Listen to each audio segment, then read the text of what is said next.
Hello, everyone, and welcome to Power Nickel's Live Investment Summit today, hosted by Six. Today, I'm pleased to introduce our speaker, Terry Lynch, CEO, President, and Director of Power Nickel.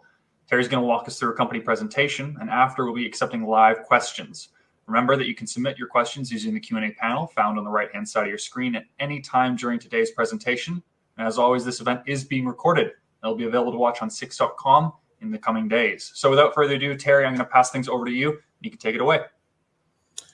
Thanks, Cam. Really appreciate the opportunity to get on the podcast and update our shareholders and interested parties in Power Nickel's progress over the last year. And we'll walk you through a presentation, our current presentation that's live that we're giving investors, and hopefully answer some questions in people's minds about our potential, we think, to become Canada's next nickel sulphate mine. Or build it, or allow it to be built on a project that we're working on called NISK. So without further ado, we'll just dive right into the presentation, and then after, as Cam said, we'll take some questions from the audience and go from there. So the standard disclaimer that you always have to do your own due diligence on these things. We're not telling you anything we don't think is true, and we're pretty certain about these things, but it's always incumbent on people to sort of do their own due diligence, and that's what this forward-looking statement suggests. So why invest now? There's a number of good reasons, and we'll expand on these as we go forward.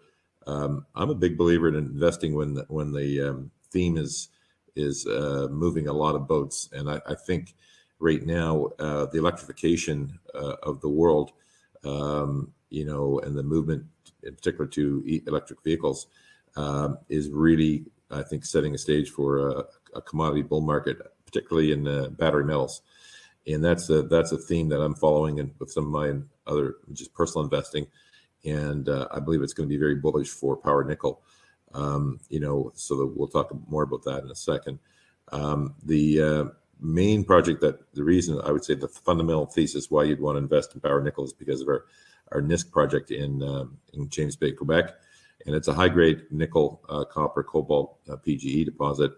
It's a nickel sulphate play, and that's important because all nickels aren't made the same. So when we think about the electrification as a movement to, it's basically going to, literally double the demand for nickel over the next number of years, according to the nickel forecasts. It's basically the nickel sulphate that they really want, because that's what they need to make batteries. It doesn't work for laterites or recycled nickel. So that's an important point. It's always good when you're making an investment to be buying something that you think is relatively good value. So we think we're exceptional value right now relative to our peers, and we think there's a reason why that happened this year, and we think there's a reason why it's going to unhappen. In other words, we're going to start to trend back up, and I think when people see what we're building here, there's going to be a re-rating of Power Nickel, and that'll be very, we think, beneficial for our shareholders. We started off the year as Chilean Metals, and now we're rebranding as Power Nickel because of the acquisition of NISK and what it potentially could offer for us. With that rebranding, one of the things we're doing is we're spinning out our copper gold portfolio, which is basically our projects in BC, in the Golden Triangle there, and in Chile. We think those are, if you look at the math from last year, basically our valuation was about the same last year before we had acquired NISK. So our view is, with the spin out, you're either getting NISK for free or getting, our copper gold projects for free. You're getting something for free right now, and that's always a good thing. So we think that'll be the best way for us to maintain and enhance shareholder value, is to do that. So we expect that'll take place and be approved at our annual meeting in January and happen sometime in Q1. And then finally, we'll get into much more detail on our drilling, which is currently underway at NISK. And, we'll talk about the, value creation moves, such as the assay results coming back in and speaking to those. And also that will lead to us having a revised and new 43-101 on NISK, and we'd expect that probably early Q2 at this point. This is a chart I like to use to sort of illustrate, where we're at in the commodity cycle. And if you look on the left-hand side of that chart, it's basically an overlay of the TSXV as a proxy for the metals and mining index over the S&P. So on the left-hand side, you can see that ratio gets as high as 3 and sort of certainly trends over 2.5. Right now, it's about 0.25. So that would, basically be like an order of magnitude shift, like a 10 bagger from here to move back to the peak of a commodity bull market. So I think that's what's going to happen over the next 12 to 24 months. And that's a wave that's going to raise all boats. And we think it's going to raise Power Nickel's boat as well.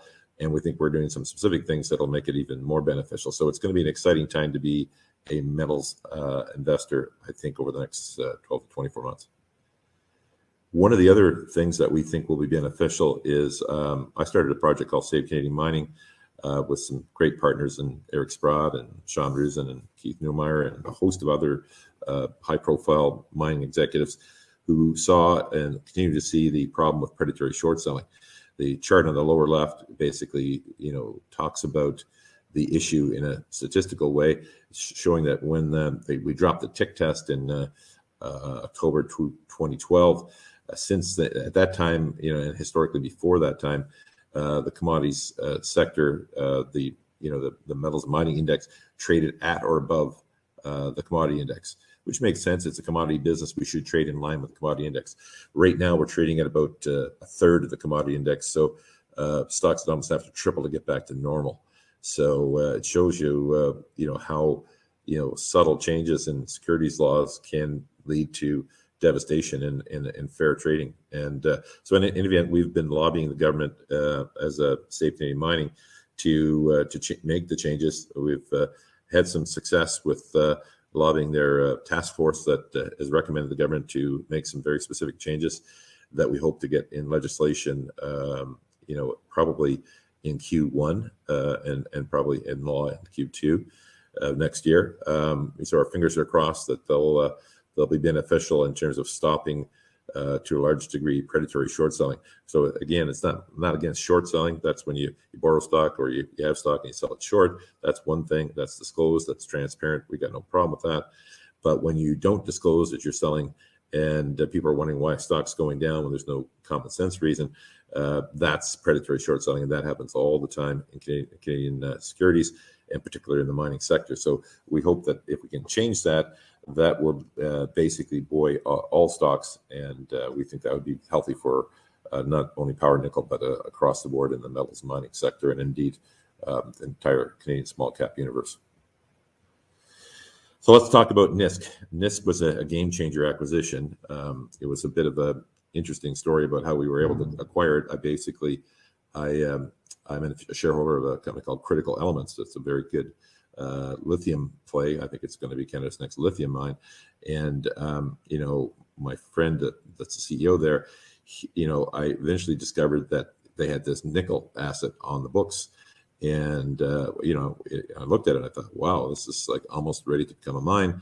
And they weren't getting any value for it because obviously they're strictly a lithium play. It's much the same reason why we're bouncing out our copper and gold thing is, the market doesn't like multi-purpose mining companies, especially in the small side. Maybe if you're, a BHP, it works, but it certainly doesn't work for Power Nickel or Critical Elements. So they made a decision to sell it, and we convinced them to sell it to us for basically taking effectively almost 20% of the company at the time. And, so that was, interesting because we were able to, get them to take a stake in our company and to help us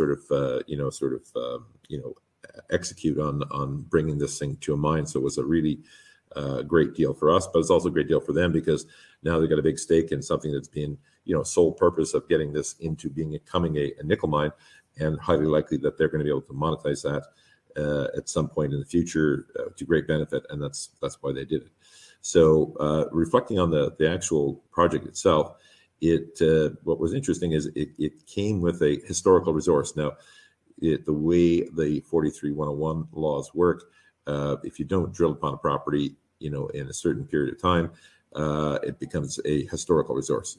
So this project was discovered by Monarch Gold, and Monarch sort of discovered this nickel deposit just when they also made a good gold discovery, and they ended up pursuing the gold project, and they actually swapped the nickel deposit to critical for gold claims that surrounded their gold deposit that eventually became a several $100 million mine. So they made a really great play. So, we know that, Monarch was a great mining company. So we have no reason to believe that they didn't do a good job in discovering the nickel deposit. And, one of the things we'll gain with this round of drilling is we'll be able to remove this historical thing. It'll be, when we get the new 43-101, it'll just be a current technical report with a updated resource, call at that time.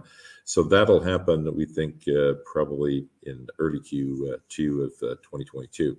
So right now we got about 3 million tons of, if you do the math, it's about 2% nickel EQ. So it's a multi-metallic deposit. It's basically nickel, copper, cobalt, and palladium.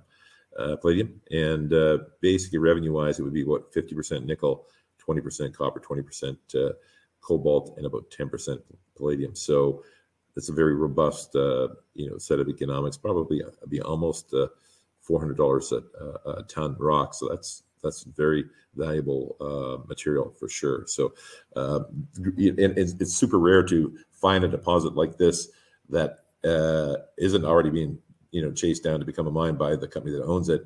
And we just happen to have been able to find a situation where we're able to get it from our friends at Critical Elements, and now it's become our cornerstone property.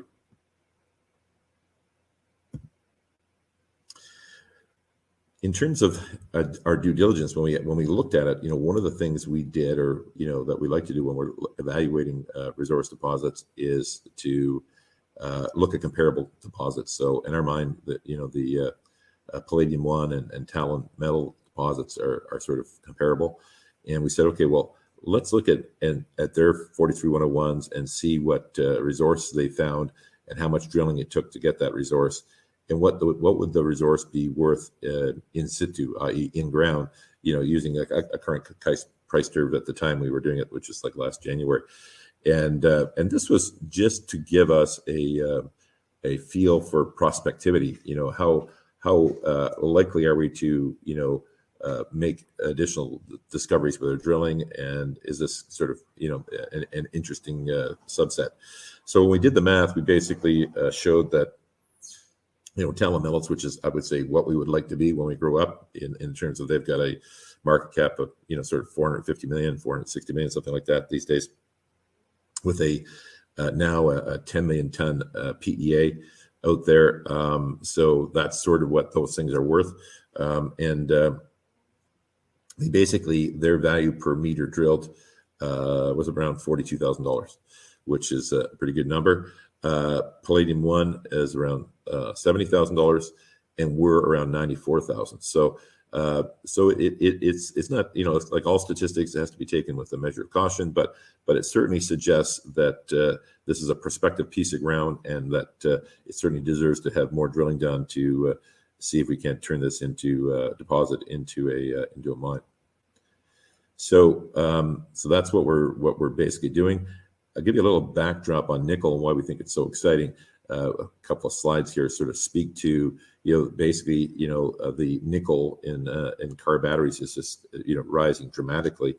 And, I think the latest thing is that it's going to go from, I think, 39% by weight up to 55% by weight. And the reason why is that within the nickel, within the battery, sort of composition, nickel's the cheapest material. So to the extent that they can maintain performance and substitute more nickel versus lithium or cobalt or the other products that are in there, then obviously it makes sense to do so, because it's brings the cost of the batteries down. So that's really what that slide speaks to.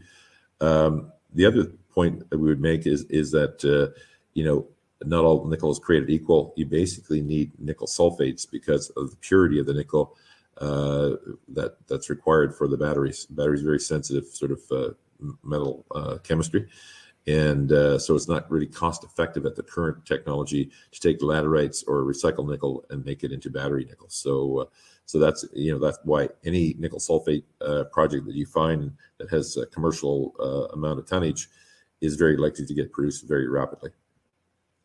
So and this is that pie chart I talked to you about the movement towards nickel, and it's growing. And I mean, you can do any amount of Googling online about the nickel forecasts, and it's super bullish on the price curve and the supply and demand gap. So we can expect the economics to continue to, I think, improve for nickel for the next several years, because there's not any really big monster nickel deposits coming on stream.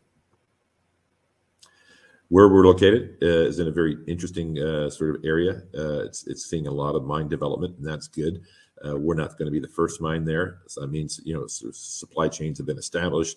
Workers are available. In this area, the native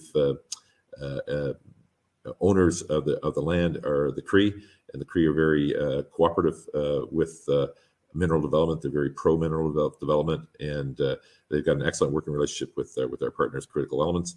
And we've been able to sort of piggyback on that, and we're now drilling now to advance the deposit forward. And the other deposits in the neighborhood, just basically about 5 kilometers down the road from us, is the Nemaska lithium mine that's being put in commercialized right now. It's fully built, and it's just getting their production running. We're across the street from a major Hydro-Quebec substation. So when you think of the ESG possibilities for this mine to become an all-electric mine, is certainly within the realm of possible, and would be very economic for us to do so. So not only are we making, nickel as a green metal, but our ways to make it here will be green as well. So that'll be helpful, because more and more the ESG implications on these mining investments is an important part of it. And then there's a couple other mines, the Critical Elements, which is they're just waiting for their final provincial permit, and they'll I think start turning the shovel to build that next year. And then Galaxy as well. So it's good that there's a lot of development up there, and you basically get a rail terminal just to the left of the screen that takes potentially could take ore to Sudbury, and then you've got the ports. So lots of interesting dynamics to this location, and thankfully, because it's in Quebec North, it's eligible for super flow through. So you get in our last financing, where we did share 25 cents for like non-flow through, and then we did a flow through round at 40 cents, so a 60% premium. So because of the super flow through, you really get a super kick that you can give to the investors, and that's really been beneficial. So as we go forward, we'll look to take advantage of that. So this is the start to look in some of the technical looks of the chart, and I'm going to skip that slide and go to this one. I find it more powerful. It's basically, we hired a very experienced mine modeling outfit called 3DGO, and Ken and Matthew and the team did a great job of modeling this for us. And it's interesting that how they sort of saw the deposit, through their lens, and we're basically following on that in our drill program. And you'll notice that heavy concentration in the sort of the red zone right there. That's what we're drilling right now is pretty low risk development drilling. So you'll see these are some of the serious high grade intercepts that we had historically. So these are all sort of 2% plus nickel EQ sort of results in fairly serious intersections. And so what we're doing with our our current program is we're basically that's it right there. We're basically stepping out from those known intercepts 25 to 50 meters, and based upon where we think the modeling suggests that the deposit is going, and we're drilling. So that will do two things. It will confirm the historical drill holes were accurate, and that will allow us to post the technical 4301 that's no longer historic, and then it'll also add tonnage. And we think it'll confirm that this thing is moving from 3 million tons to 4.5 or 5 million tons. and then with a window to it getting to 10 million tons and possibly more. So, and as the market begins to realize that this thing has a chutzpah to make it to 10 million tons, then the 10 million ton PEA at Talon Metals, they're worth now $450-500 million. So, we're worth I don't know, 12, 15 right now. I don't know what the stock is today. So it's a tremendous bargain. We've got 30% of the material that they have, Talon Metals, and they're at, like, let's call it 450 million. So 30% of that would be 140 million. Today we're like a tenth of that.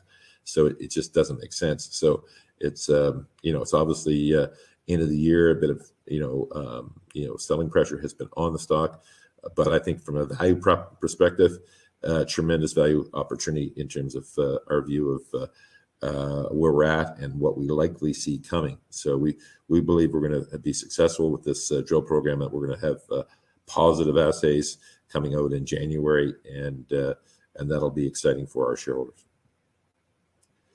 The other point I would make is, to the most part, we're drilling around. If you look back at the slide on the right-hand side, that's getting probably 85-90% of our drilling focuses on what we would call NISK-Main, which is where the core. That's really where the resource is right now. So it's all around there. So we'll be adding to that, and that's our focus, and we can sort of see ourselves, doing quite nicely, adding some significant tonnage that way. Now we also think NISK West, we're going to do a couple of holes there. So that's to the left-hand side of the screen, and that really would be new resource that will be added on that we think could be material, and it's open, and could be quite interesting.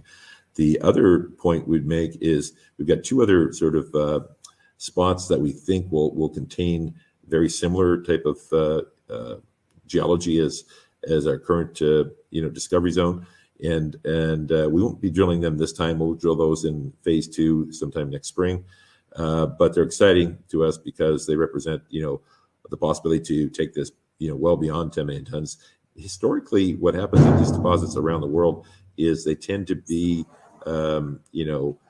pods. So you don't just get one pod of nickel sulfate material. You tend to get multiple pods. That just seems to be how Mother Earth sort of divvies it up. So we'd be expecting that these pods would be productive, but it gives us, I think, some big upside. But we felt like from a risk perspective, we needed to focus on NISK-Main for now, to basically redefine this project as a really hot nickel sulfate play that could become a mine and will become a mine, we think, and then translate that to the market so that our investors and the investment community understands the potential this has to become a mine, and that would lead to a re-rating of the stock and allow us to raise capital, more creatively for our shareholders in the future.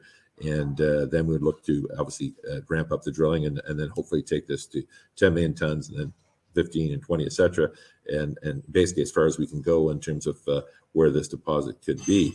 The other interesting point on these types of deposits is sometimes they're stacked. So right now we've got one sort of feeder zone that carries the ore, and it goes, basically as close to surface as 60 meters and down to about 300. But it's quite possible most of the drilling, probably about 90% of the drilling that we've done at NISK to date has been of 100 meters or less. So we're drilling some deeper holes in this round with a view that perhaps it's a stack system, so we might run across a second set of ore underneath there. That could be fantastic. And then, the holy grail would be, and this happens from time to time, is that these nickel sulfate deposits are basically a bit of a halo of a much bigger VMS deposit that would be lying underneath. So the interesting part I look as an investor is that we love the economics on just knocking out this to 10 million tons and making it into a $300 or $400 million mine and selling it. That will make all of our shareholders a lot of money, and everyone will be happy. But there's optionality beyond that. We could make maybe 2 or 3 of those types of mines here, and we could possibly get really lucky, and who knows, maybe deeper there's a VMS. So the point is, it didn't cost us anything for that optionality, and that's sort of a good way to play this very risky business called mining. So what's the action plan? Well, we're well in the midst of it now. So we basically modeled off the deposit using 3D. That was the first time it's ever been used on our play. So back in the day when they were drilling it, they didn't have the benefit of doing 3D. And the 3D group we used has worked extensively in this area, did the last 2 mines up there. So they understand the geology, in addition to the data that we were able to supply, but they also understand locally how these things work. So that's very interesting, very beneficial to us. So as I suggested earlier, we're basically going to focus our drilling on the main NISK deposit. And it's basically lower risk step out drilling. So we're not really taking any wildcat holes. We'll add some strategically, but it's going to be all stuff that's been fairly close to known successful holes.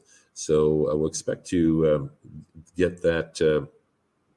These assays are actually being shipped. We shipped a set this week to the lab, and those results we'd expect to come in about, let's say 6 to 8 weeks. So let's say 8 weeks.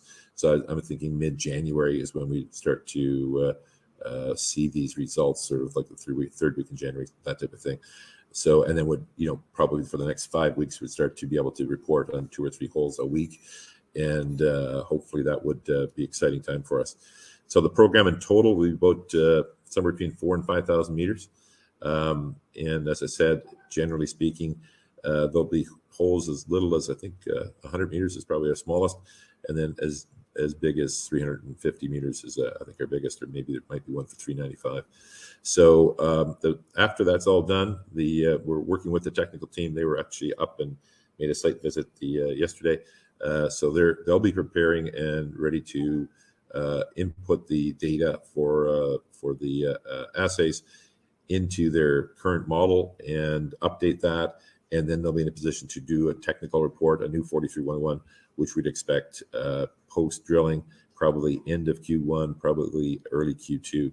So, and then once that happens, we would expect, along this pathway, as the news gets out about our success, that there'll be a re-rating of the stock. The stock will advance materially, and that would allow us to raise some additional capital in the spring and to drill another set of to follow up our progress in phase 1, and also to test the wildcat targets that we've identified that have the same geological signature as the deposit.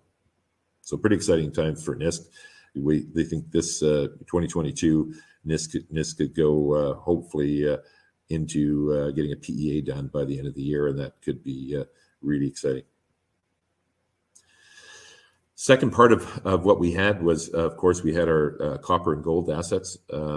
So we at one point we're thinking of rolling out 2 separate companies, but now it makes sense, given the Chile situation, to which I'll comment on in a second, just to have one. So it's going to be called Consolidation Gold and Copper. It'll contain all of our BC and Chile assets in the copper gold space, with the exception of our royalty asset, which will remain in Power Nickel. I'll talk about the royalty asset in a sec. Basically, the structure would be, and again, all this is subject to shareholder approval, but assuming that they would approve it, the current shareholders would get 20% of Power Nickel, and Power Nickel would keep 80%. The reason why we do that is that sometimes obviously we're transforming to a battery metal company, so people are, that are buying the stock and have been buying it for the last, year pretty much, are, battery metal investors to the most part. So we don't want them to basically sell the, copper gold stuff because they're not into copper gold, or if they want to sell it, we want them to basically do it in a very calm fashion that we can manage. So 20% of the float would be easy enough for us to get copper gold investors to pick that up if our current shareholders decide that they want to, diversify their holdings. So that's probably why we've done that. And that will leave us with a structure probably been sort of in the 16 to 18 million shares outstanding, and about 3.6 or 4 million shares would be free trading, i.e., in our shareholders' hands. So that'll be a very healthy stock, we think, and that will be helpful in terms of being able to raise capital for that business as it moves forward, beyond its initial tranche that we'll give it. And that will basically, we think, reflect also well for Power Nickel, who will obviously own the biggest stake of it. So timeline for this, it's been a bit of a bear to go through this whole process, which is probably why a lot of companies don't do it. But we're almost at the end of that. We're going to approve it at our annual shareholder meeting, and look to finalize it. I guess the shareholder meeting now is going to be in January, so it would be probably into Q1, early Q2 that would actually distribute the stock to the shareholders and go from there. So all this, of course, is subject to shareholder approval, and we hope to get that done early in the new year. Now let's talk about it for a second. What's in it? So we're going to have basically two sets of properties: the British Columbia property, the Golden Triangle, and the Chile properties, which are basically Zulema and TDO being the Palo Negro being the big three. So Golden Triangle is up first because it's probably right now perceptually the most valuable piece that would be in there. We've got a very interesting property. It's right in the heart of the triangle, just outside the town of Stewart. We actually overlook the town of Stewart. So about 5 kilometers as the crow flies, 3 miles, something like that. So you can, if we are able to make a commercial discovery there, it'll be, one of the easier places to commercialize in that whole area. And what's interesting is that if you look at this map, we're the yellow on the map, and you can see we're sort of surrounded by the pink and the darker greenish blue.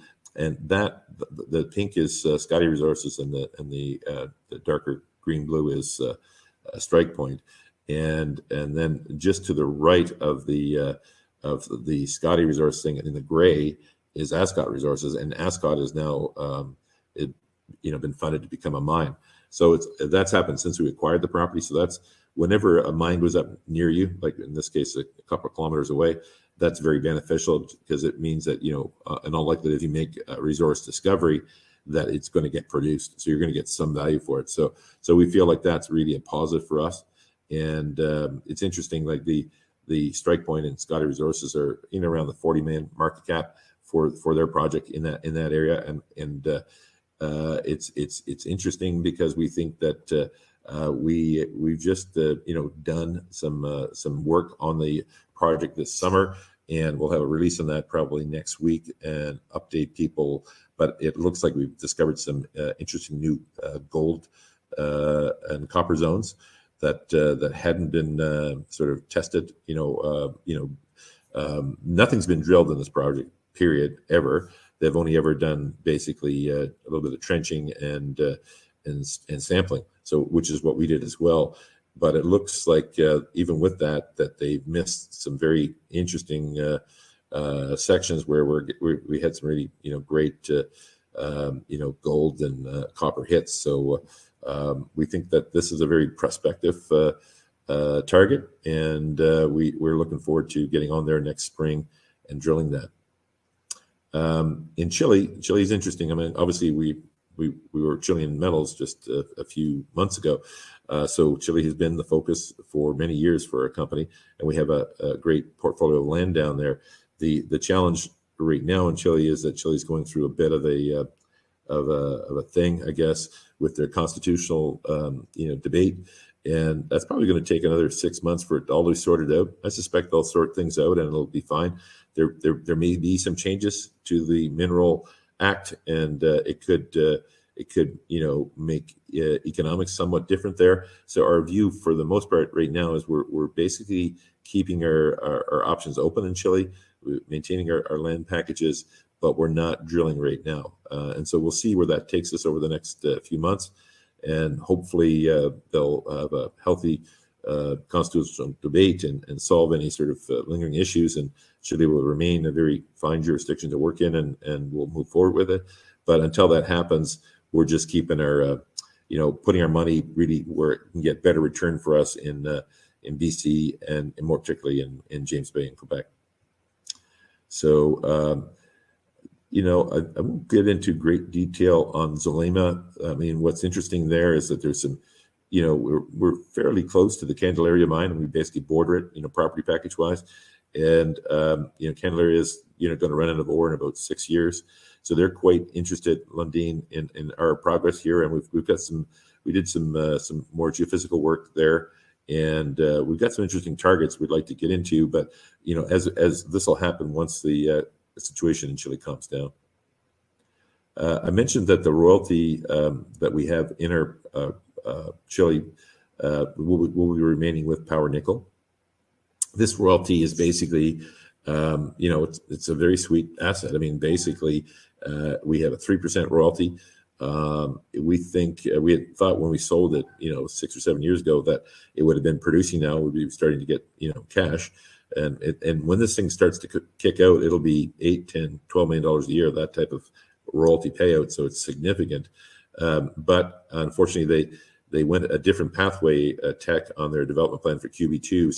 So this got delayed. So this probably means it's 5 years plus, maybe 10, somewhere in that range, 5 to 10, before we'd see revenue from this. Now, what'll be interesting is we do know that this mine is certainly, this deposit is certainly economic at current price points. And these are the types of things that are being developed these days. So I would expect there will be another development plan. Once they get QB2 up and operational, they'll turn their forces to getting this next QB3 out the door, and that will be us, and we will get a very significant royalty when that happens. So that'll be a really nice benefit to have down the road. The team has been with us now for some time. Thankfully, I've been blessed with really supportive board, good folks that are all, significant shareholders as well. So, Greg Greg McKenzie came from the mining investment banking side of things, was at Haywood as MD and other firms, now runs a silver mining company in Mexico.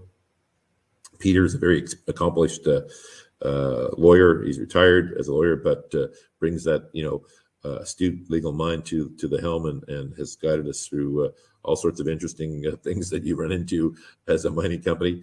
Les has been a very common sense businessman and a voice of reason. So been really blessed to have these guys as my support group and advisors and overseers as the board, and they've done a really great job. Jimena is runs Chile for us. She's a great geologist, very, very nice person, done a great job for us down there and kept us in the game in a very lean way. Because when you're, these have been lean markets for junior mining companies. So if you're spending wantonly, you're not going to be around very long. So we've been very careful with our money, and we've gotten good leverage on it. So now we're finally, at a point where we can start to, I think, get some much deserved payback for our shareholders. And thankfully, it's people like this that have helped to make it happen. Our cap structure is pretty good. I mean, it's 84 million shares outstanding. We've got some warrants that are, we're starting to get, we've had some warrants get exercised in the last little bit. So they're probably that'll happen over the next 2 or 3 months, that more of that warrant money will come in because we think the stock's going to move, and that typically is what happens. People exercise when they're in the black, and basically treasury is we got about $1.7 million or so, and we've already paid a bunch of our drilling and stuff. So we'll need to raise money, but we'll raise money after the drill results are out, and the stock has its chance to reflect the re-rating that should happen when people really realize that this thing can become Canada's next nickel sulfate mine. So, sort of in wrapping it up before we go to questions, we say what would be our top 10 reasons why you should look to invest in Power Nickel now. I think first and foremost are these acquisitions. We first acquired Golden Ivan, and then we acquired NISK. Basically redefined the company, moved it from a Chile basis to really a Canada basis, where we're in the two best jurisdictions in Canada, I think, in BC and Quebec, at least from a tax perspective. They both have super flow throughs, and that's super good for us as advancing it from a financing perspective. we raised money, and we've been offered money at these prices. We just said no, because we're putting the money in the ground, and we're about to, I think, we're in the midst of this drilling right now, that I think is going to transform the company, and people will see that, holy cow, these guys have really got a shot to become Canada's next nickel sulfate mine, and if that happens, then that's going to lead to a tremendous re-rating of our company. The NISK acquisition was, had great potential for expansion, and we certainly are capitalizing on that right now. The battery metal sector is super hot. Nickel, copper, cobalt, and NISK has it all. So I mean, the revenue per pound there, or per ton, could be like $400, which is phenomenal rock. And then we as we discussed, we're spinning off our copper gold assets. These are cherry assets. They were basically worth what the stock is worth right now this time last year.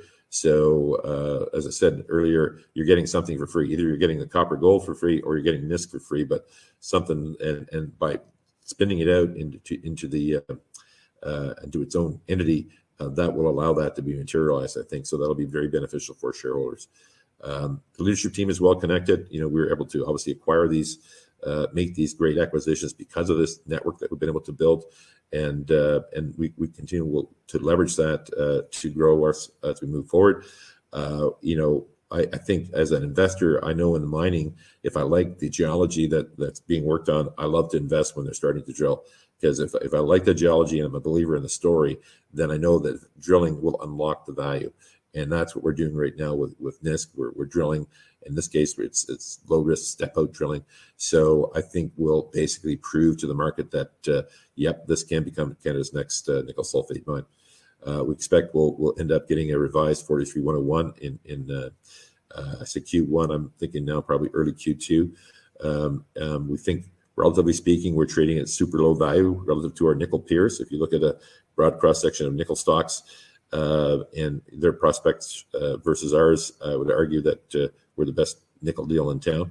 And we're also, as I said, in an area where we can use super flow through financing. So we were able to use that last time to great effect. I think we were able to get almost a 60% premium for our shareholders.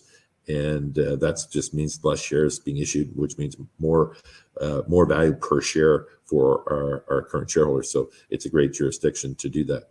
So I think that pretty much wraps up, why we're bullish at Power Nickel, and why we're pounding the table now, saying, hey, if you're investing in the battery metal sector space, you certainly should be looking at Power Nickel as a part of your portfolio.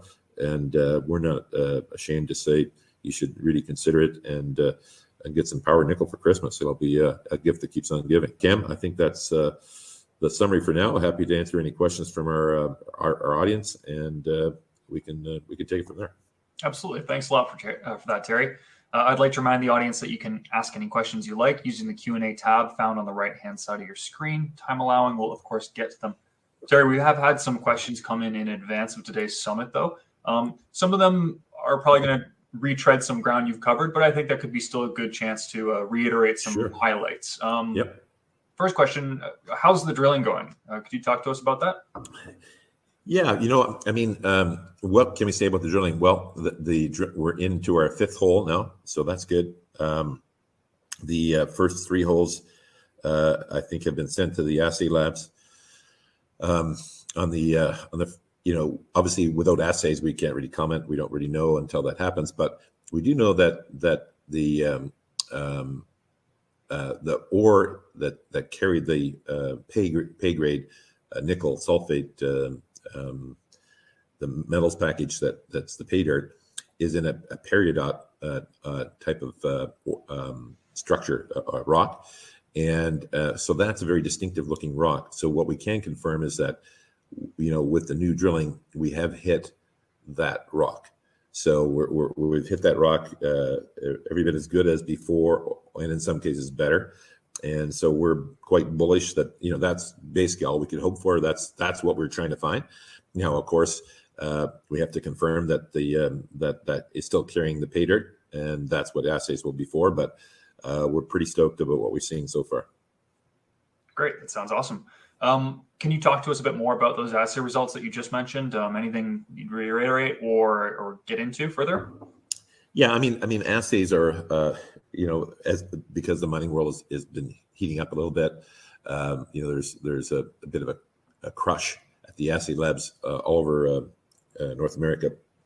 So response time is slow, and I think COVID has probably exacerbated that issue. So we've been told 6 to 8 weeks in terms of getting the assay results. So I would caution. I would say, especially with this time of year, Christmas, etc., we should be thinking 8 weeks. So if something went in at the end of last week, you're probably looking at third week in January to get our first results. And then I think once we start to get them, then probably every week or 10 days we'll get another batch, and we'll be releasing them, as we get them. So probably that would be the timeline I would be thinking of, sort of like third, fourth week of January, and then from there, probably another 5 weeks to get all the results. Great, thank you for that. Mooney in the audience was wondering if you had any thoughts to share about the current share price. If you have any thoughts or worries about its underperformance, if it is underperforming, or your competition with similar peers. Yeah, basically I think we've just had a lack of material news, so that now that we're drilling and people can expect that we're going to generate some results shortly, I think that's when these things start to move.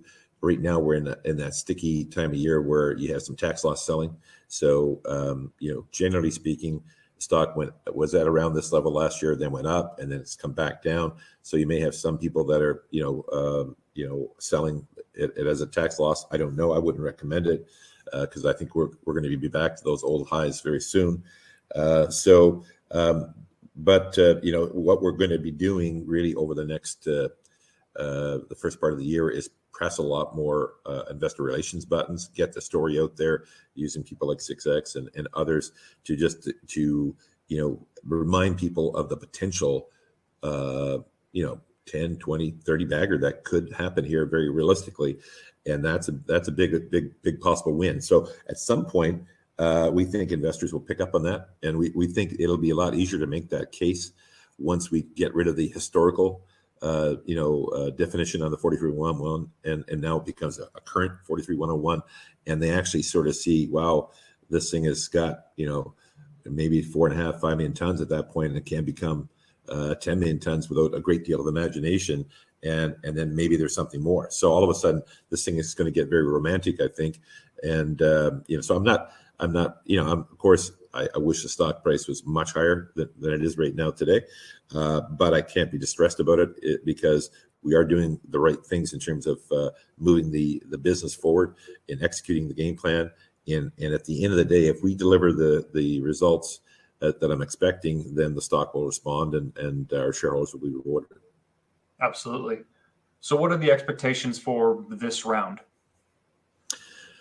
I would say two primary things. One, I think we're going to confirm the old historical resource and turn it into a current 43-101, and then I think we'll expand it. So we'll show just that, because we're doing a lot of confirmation drilling, we won't be adding as much tonnage as we ordinarily would have, perhaps, but probably hopefully we can push in 4 to 5 million tons, of 2% nickel EQ. And with a view that people, once they look at the deposit, and it's going to be open in several directions, that they'll see that, wow, these guys could easily get 10 million tons and perhaps something much more. So I think that will really allow us to reposition it as, hey, this is going to become Canada's next nickel sulphate mine, and what's that worth? And it's worth a hell of a lot more than where we're at now. So that'll be my mission in life to get that message across, and we'll be working quite aggressively on the IR side to make sure people are aware of that opportunity. And at that point, you're going to start to, and we'll have industry people coming to try and buy this mine. So this will, battery developers and car developers will be they're going, this is a thing. They're going to go much more vertically integrated because they need this source of supply. It's going to be scarce. So if we get deliver the goods on the grade and show that the tonnage can be there, this definitely the stock's going to respond. Absolutely. So could you talk to us more about what's happening with the spin out? Yeah, so with the spin out, basically, we're going to call it consolidation gold and copper, and it'll contain our gold and Ivan property in BC and our Chile properties. It'll have an initial amount of capital for the first year, effectively. So it'll actually have a budget, to go forward with. So it'll land on its feet, so to speak. And it'll have about around, roughly speaking, because we're expecting some of those warrants to be exercised, probably around 18 million shares is what our thinking is, something in that range, and of which 3.6 or so would be dividended out to via a plan of arrangement to our existing shareholders. So the way to look at it is, I think, is that for every 25 shares of Power Nickel you have, you'll get 1 share of the newco. And that newco will only have 18 million shares outstanding. So I think it'll be a very interesting share to receive. And we think we have really high hopes for what we can do with gold and Ivan next year. And we're hoping that Chile will come back in the favorite nations status and give us something to be excited with there as well. Absolutely. Thank you for that, Terry. Listen, as we come close on time, I'd like to remind everyone in the audience that if you think of any questions after the fact, after the summit is over, you can, of course, get in contact with Power Nickel directly through the contact information you can see on your screen now. Of course, we'll also be sending out a short survey that you can fill out, and you can indicate if you'd like to continue the conversation through that medium. But Terry, I'd like to pass it over to you again just for some final closing words before we close up shop for the day. Yeah, I guess I would just encourage investors that, one of the best times to bargain shop in the Canadian equities market is right now. It's tax loss selling season. So quite often companies that have had, in our case, stocks got as high as, 45, 50 cents. And now it's at 15. So some people may be frustrated and selling, which is unfortunate because I feel badly that, because we feel like we'll be there shortly again. But nonetheless, this does happen. So it's a great boon for people that haven't, got the amount of shares they want or want to enhance their position. It's on sale. There's no question about it right now. So I think if you like the electrification and see that as a theme that's going to be moving forward, which I think is unquestioned, then for sure it's going to empower the nickel space because that's a big part of it, and copper and cobalt and palladium. So all of a sudden, these price curves are going to be very beneficial for mine developers, and it's going to be very easy to, once you prove there's a resource, to get financing and build the mine. I mean, it just I think in the last month or so, the U.S. government has put nickel on the strategic mineral list. So that means that they can do certain government grants and interesting things, and Canada's considered part of their strategic area. So it's really a great time to be looking in that space. I'm bullish in the nickel, lithium, cobalt, palladium area particularly, and I think it's a great time as an investor to be looking in that area, and we urge you as to consider Power Nickel as part of that, because we think, relatively speaking, price per value unit, we don't think there's a better value play out there in nickel than us right now. And now you got to believe that this nickel historical resource is not sort of fantasy. That is in fact a reality, and we'll think that we're going to show that shortly through our drilling. So, but once that happens, then I think there'll be a re-rating, and that will be that's just around the corner. So it's not like you have to wait for 6 years. We're going to be doing a lot in the next couple of months to create big value, I think, and I think it's a good speculation, very good speculation here right now. So I guess that will be my final thought, and I want to wish everyone a happy holiday season. Thank you for your patience. It's been a interesting year. I think we've made a lot of progress business-wise. Haven't made as much progress stock-wise as we'd like, but we're confident that we've turned the corner for the company, and that the future is bright, and we're looking forward to delivering the goods for you in 2022.